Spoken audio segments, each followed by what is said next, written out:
Abuse in its many different shades continue to rear its ugly heads in our society. While some victims remain silent amongst us, some never live to tell the story. We're out here on the streets to find out the people's take on this menace and a possible way out. This is Street Sense on Vantage TV with Anita Macaulay. So tell me, how do you identify an abusive relationship? What are the signs and symptoms of the person who's in an abusive relationship?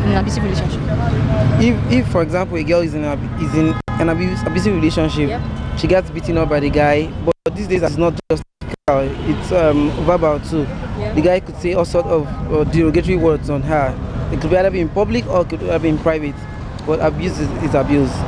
You will realize you are in an abusive relationship the first moment that the person you are in a relationship with begins to, look down on you. There are ways men look down on you, okay, and there are ways a lady will look down on you. You understand? Okay. When maybe you are together, and the next thing he says is, "Oh, I'm not your level." Oh, particularly if such a person is from a rich background, and maybe you are you're from an humble background. So there's this tendency where love is not really ruling that relationship. The other the one that believe he or she is in an advantage position could kind of look down on the other party. Okay, yes, the signs of an abused person. Okay, I would say one, the person is person tends to become an introvert, okay, extremely quiet. Okay. This is someone usually, used to see someone that is outward, someone that is outspoken. You get someone that is, out there, and then all of a sudden the person is, all drawn to him or herself, and the person, abuse is not, is not to one gender alone. Yeah, sure. It's both. The guys suffer abuse and ladies also suffer abuse.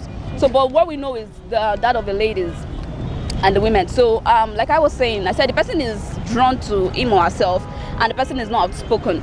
Another one is the person tends to be scared at every little and every chance he or she gets. Okay. Yes, and the person, the self-confidence is down. The self-esteem is brought to zero.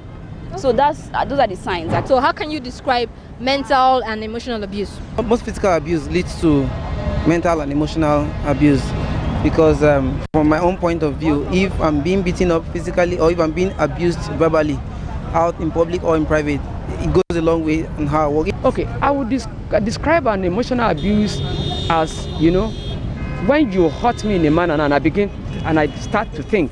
Okay. It takes, and when you begin to think, you could fall into depression. It could take away your willpower. It could take away the lady or the man that you are. It could take away your trust in your own ability. It could really wreck a human being. It could really wreck that guy or that lady. Okay. Abuse. You can abuse somebody mentally. Okay. By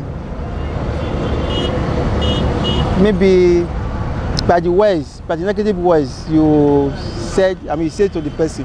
Maybe the person is not pregnant for like 5 years. You have like 5 kids. You can easily tell the person, you up to 5 years now, you won't give birth. You are a married woman. Me, I have five kids. So you can't compare yourself with me. So I think that can affect the woman mentally. I haven't had a personal experience with mental or emotional abuse, but what I would say is I've seen some persons who go through this. Okay. Now, when a partner, that's your partner, is constantly abusing you, like verbally. Okay. I want to make an example. You're going out with your partner, and this thing that ladies do. Hi, honey, look at how do you see my dress? Yes. And the man will be like, your legs are going to be showing. Please go inside and change that thing. That alone can, affect the psychic of the lady. So okay, it's the words out of the mouth verbally. It is wrong. What do you think are some of the causes of physical abuse in the relationship? Why is it that people beat somebody? Why will a man beat his wife? Why will a woman beat her husband? What causes the anger? Is it insecurity? What is it? If a man beats up his wife, one, the man is no more in love with her. Secondly, maybe the man is dating somebody else outside, or the man is not mentally sound, because on a good day, a wife is not supposed to make her husband to get angry, and a husband is not supposed to get angry to the extent of beating his wife. The best is to overlook. The causes of physical abuse in relationship, I mean, as you know, there are all kinds of causes. Okay. But the most that I could really say is the cause is lack of communication. Okay. When couples are not communicating, when you're not communicating, whatever the other party says tends to boil down to anger. Okay. So when there is a total breakdown in communication and the other person has a kind of strength over the other, so the only way you believe you could stay, I mean, you could hear your grievances is to pounce on the other party. Okay. So What do you think are some of the causes of physical abuse in a relationship? Well, some person say it's anger, Okay. and that is, I call it stupid. I'm sorry if language is yes, because how would you say anger is the cause of you hitting a woman or hitting a man? You know, most ladies hit their partner, right? Sure. So because you're angry, you're vexing, and you know only way you can hold yourself is when you hit or punch a lady. Then that is it. Some say they want to correct, so they read the cause of physical abuse. There is no cause. There is no cause for physical. There is no. You don't justify physical abuse. It's a no for me. Why do you think that people would rather stay in abusive relationships than speak up about their problems? Are they scared? What's the reason? I think because of Society. our own culture, religion, particularly when you are a Christian now. Okay. The Bible is clear that you should not divorce. I mean, when you divorce, you cannot go back and marry another person. It will be termed adultery in Christianity. So I don't know of the other religion, Okay. but I know that of Christianity. So people are kind of scared of, oh, what will my pastor say? What will my church member say? We tend to rate our people. We just rate them by what we believe. The fact that somebody is in the choir and is in the relationship that is not palatable does not mean the person cannot leave. One, because they are scared of what people will say. Yeah. In marriages. In marriages, thank you. Like that's where I'm going to. In marriage, a lot of people like, I don't know what others are going to say. I have children. I don't want them to suffer. I have children. I don't want them to suffer. Do you get? So they tend to want to, remain in the marriage, even if they are dying every day, even if they don't care. Yes. So we've seen a lot of cases, even in our current situation and everything. We've seen a lot of cases, and they are still happening. A lot of women are still in abusive marriages, and nothing is being done. Please, if you are in one, please go. Please move out. Okay, I think most people that believe in Christianity in terms of marriage, it's only death that can separate you from marriage. Okay. Worldly mentality, they believe you can divorce, marry, divorce, marry, divorce. But biblically, when you divorce, you are not supposed to remarry. You're supposed to wait till the husband or the wife is dead before you can remarry. Okay. People want to protect their religion, they want to protect their Christianity. But to me, the best is to separate. You can separate for a while. Maybe I'll be praying to God. Maybe the man or the woman can change. Okay. But I don't encourage divorce. It could be anger, it could be work stress. The guy is returning from work, probably his wife is at home, and the boss talk in a bad manner and transfer of aggression. It could be probably he missed the contract or something, and but my point is, no matter what, I don't think it's worth anybody's worth abusing. So when do you think parents cross the line from discipline to physical abuse? I think we should also recognize the fact that discipline does not only mean physical beating, physical abuse. Okay. You understand? So for me, there are certain times a child could misbehave and then a father could just talk with the eye. Okay. Although there are some children that only if you give them an eye look at you times 3. That's so bad. Yeah. But I feel no matter how bad a child behaves, there are other ways a parent can actually handle the child. For example, probably a father who decides to use hot iron on the child, that's no longer discipline, that's abuse. it could go a long way to, impact on the child's beauty if it's a girl or if it's a guy. The scar could be there. He grows up and tomorrow he remembers that might decide to ignore the father or the mother at old age and things like it. It doesn't bring the family united. That's the main point. Okay, as a father or as a mother, you can cane your child. Okay. But when the cane is getting to another level, maybe you want to blind the eye or you want to maybe it's leading to dangerous stage of disciplining a child. You might call it abusive. Okay. Actually, if you want to cane a child, at least 3 or 4 or 5 is okay. Not 10, 20, 25. That means the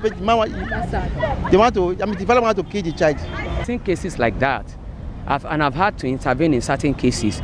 Okay. You can never compare the mental capacity of a child to that of an adult. Okay. So as a parent, you need to expect that definitely there will be a moment that your child will go off.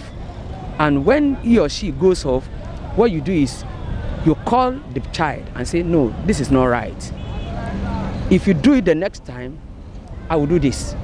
It's not necessarily by beating. I can't remember when in the process that my children were growing up, okay, I can't remember when I've had to beat them. Wow. And to the glory of God, we train them. And anyone who knows them and knows us know that, yes. So it's frustration that make people pounce on children. That's frustration. That's not discipline. Okay, ma. At the points where, when the child, any little provocation, you're always hitting the child. You don't hit a child every time. Yeah, the Bible says spare the rod and spoil the child, right? Now, it doesn't have to mean beating the child. There are other ways you discipline the child. You're grounded. It's a way, right? You tell the child you're grounded. And yes, if you have to beat a child, you don't. There are actually ways. There are places like you can beat them. Yeah. There are places for the boys and for the girls. You can actually beat them. So parents should learn to curtail the way they beat. And the only way you know that it has moved from how did you put it?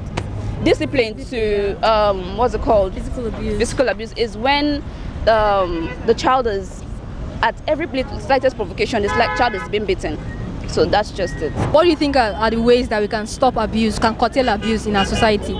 The government can come in by making a law that on no account should a husband beat up his wife, and on no account a wife should insult her husband. So if there is no insult from the wife and there is no beating from the husband, and the children, no account the children should disrespect the father, and no account the father should beat up the children more than necessary. I think people should always make use of their platform, the human rights platform. Okay. Because if you go to report this thing to human rights, I think I know of a case in Enugu State. While I was done with service then, I was staying in Enugu State before I moved to Lagos. A woman, I was at Parkland Hospital then, a woman actually abused a child that was sent to stay with her. She used hot iron on this child and had the child beaten up and then drove nail into the child's skull. So when the child was brought to the hospital, it was actually the neighbor who saw this, and because this thing has been going on repeatedly, but that day's case was extreme. So the neighbor had to report to human rights. Human rights came and the head of the police, they picked up the woman. So I feel ladies should not stay in a relationship like that, toxic, because an abusive relationship is a toxic relationship. They should walk out. I don't understand. You are being beaten up, why is he staying there? To walk out, if it's a guy, walk out. So they should also report, please, report. And I believe government can also help us to make sure that these guys go in for it. One of the ways I feel abuses can be curtailed is know your limit, like leave. I don't know. I really don't have exactly discipline yourself. Know when to say no. Know when to say enough is enough. Do you get it? There are a lot of psychopaths out there, and they won't stop at anything. They want to see you down, and it's only when you say enough is enough that is when you can actually make it right. So. Thank you so much. Yes, from our laws, we need relevant laws to curtail people, because our people, people don't really want to stop until they are caught up by the big arms of the law. That one is number one. Then number two is creating enough awareness.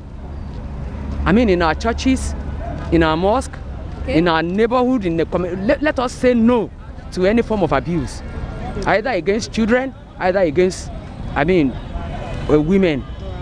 Men too could be abused, depending on the strength of the other party. All right, ma. All right. Thank you so much, man. Thank you.